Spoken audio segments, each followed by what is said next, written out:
আমরা স্বাধীন দেশের স্বাধীন নাগরিক, তাই আমাদের বাক স্বাধীনতা আছে, এটুকু আমি জানতাম।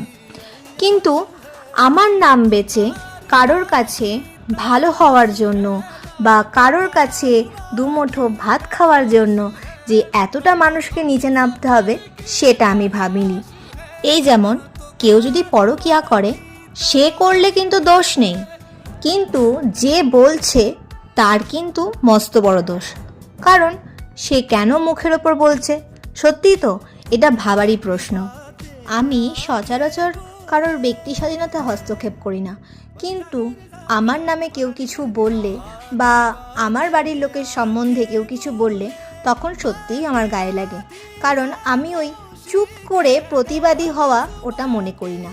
আমার মনে হয় কথা বলেই প্রতিবাদিতা হওয়া দরকার, আর নিজের বাড়ির খেয়ে নিজের বাড়ির গুণটা গাওয়া দরকার।